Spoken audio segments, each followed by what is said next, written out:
someone forgetting that in these strands you're talking about, these are layers of powers of the body to begin with. And each of these layers have a specific function. Mm-hmm. They do not spell out what these functions are. Mm-hmm. So they can talk about strands all you want to Mm-hmm. until you go within yourself Mm-hmm. and know, I don't say believe, Mm-hmm. but know that as you get older, they begin to diminish. Mm-hmm. Until when you come down the core, your mission or here is over, and Mm-hmm. you go back to Mm-hmm. the ancestral Mm-hmm. world, but having completed your duty. Mm-hmm. But they don't look at it that way because, number one, intellectually, they are crippled Mm-hmm. in that field. Mm-hmm. So all this talk about what they are discovering, it wasn't lost. Mm-hmm. So how can you discover that which you lost? Precisely. What it is, you didn't understand. Mm-hmm. And since you didn't understand, you should make little talk about the big mystery Mm-hmm. rather than trying to interpret it for somebody else, something you don't know. Precisely. And that's why you have to look at it also in a larger frame of consciousness.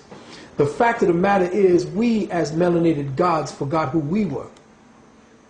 And the only reason we would allow someone like him to rule us is because we don't know who the fuck we are. All right. We don't. Yeah. Now, Not conscious. That's right. the reason is right now is he is out there digging up all of our memory banks. He is there doing things by his own lack of ability to know. His drive was what we had within us. You got to remember, we the ones that fell. When they talk about the gods that fell, it's us. And remember, we were the ones that was playing Yaku. And remember, Yaku was a black man. Now, what fool who had the knowledge of God would want to create creatures to do work for him?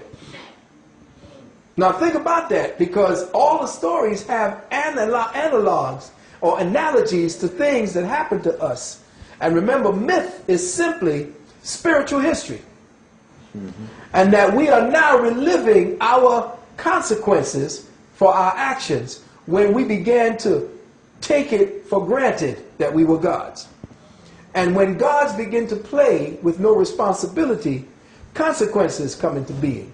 And then we started playing around and we began degenerating based upon our consequences. And now we living out all the hell that we created for ourselves. And tell you the truth, this creature that is part of us is us. That's correct. That's Now correct. know that for a fact, That's correct. that this creature that you call the Caucasoid Yeah, they is are. the worst of us. That's correct. It was the result of That's your right. disease. Oh yes, the disease of the human genetic strain is him. That's right. And the reason why he's so preoccupied with disease is because he is a disease. Okay. That's true. So you have to understand his proclivity to be preoccupied with something means that that's what he's drawn to by nature. One last thing. Mm-hmm. You recall that when the Rosetta Stone was supposed to have been found in Egypt, and this gentleman had been there for a long time trying to decipher what it meant, how to read it, etc. And it has several types of, what do you call it? Had three different languages: the Aramaic, the Greek, and the Yeah. Kemetic. The gentleman went back to England and he was trying to decipher, what is it saying? What is it saying? And they couldn't find nobody that had did any extensive study on it or learned it. Right. One day he was sitting up there in Egypt and he's trying to figure this out. Mm-hmm. And then he turned to one of the persons who was with him, accompanied him. He said, I don't understand what the heck this is saying. So what is it saying? The guy read it off to him. He Yeah. turned around and looked at us. Yeah. Said, you know this?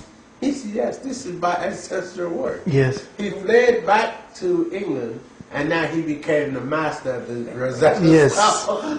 Exactly. Exactly. And the problem is, we don't know that when we see it. Now, when a man like Oyibo comes amongst us, that's Imhotep returned. That's good. That is absolutely correct. And now, do we recognize Imhotep? No. But if we knew who just the fuck we were, we would say, oh, Imhotep's back. That's true. But we just say, oh, that's just another nigga looking for some money. Because we done turned into niggas. We had to fall into the realm of niggerhood to climb out, to know where we came from. You see, all of this is our story. This is our whole test. This is the contract for activity that we made with the Creator God to go through and purge. This is a prison planet. This is a prison planet for all of the fallen gods who've got to spend time. We doing time. And ain't that what we in right now? Doing time? We are in time and space. That's right.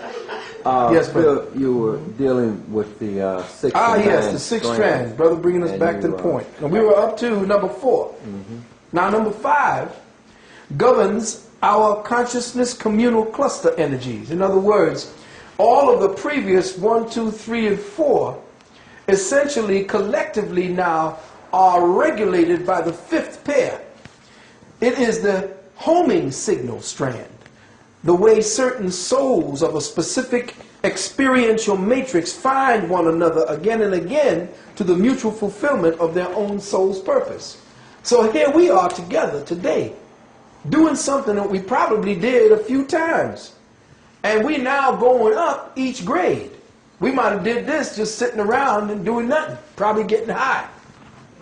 You know, blowing some mushrooms.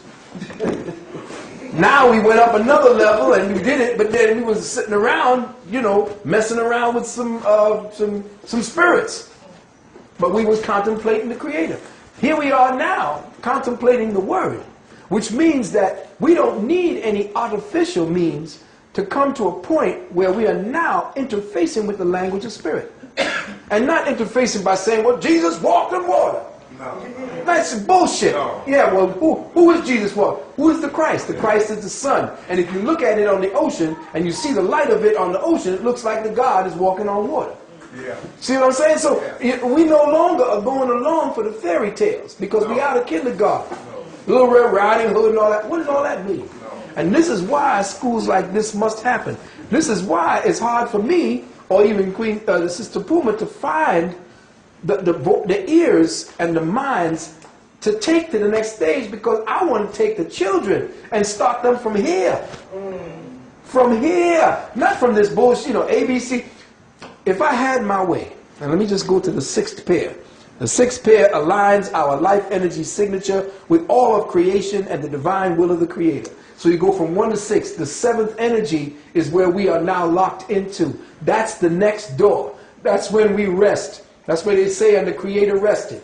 That 7th energy frequency is the doorway to the higher energy frequency bands that are inside of us as the junk DNA that they speak about. They talk about junk. Well, we don't know what kind of DNA. What does this mean?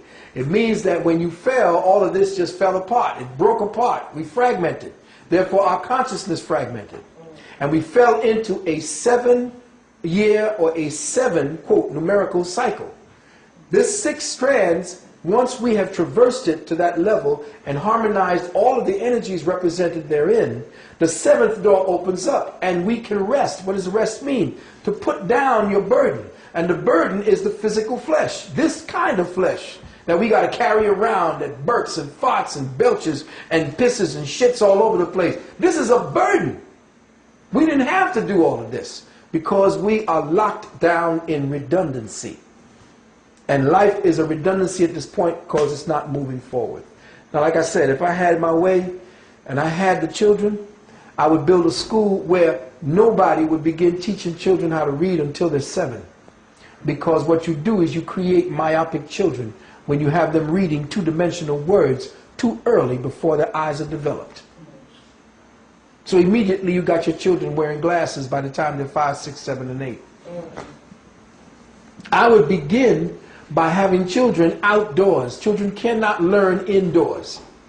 The first place they would be going would be places where they would be interfacing with first-hand experience. Remember I told you about first-hand experience versus second-hand experience. All school for children in inner cities is second-hand experience. Therefore, they can't learn anything. A children is a first-hand experiential creature. They want to touch and feel and smell everything. That's because that's how the whole body learns. But if you sit them in a class too long, they're going to get bored to death and they're not going to want to learn a damn thing. Now, if you have a child learning, especially reading,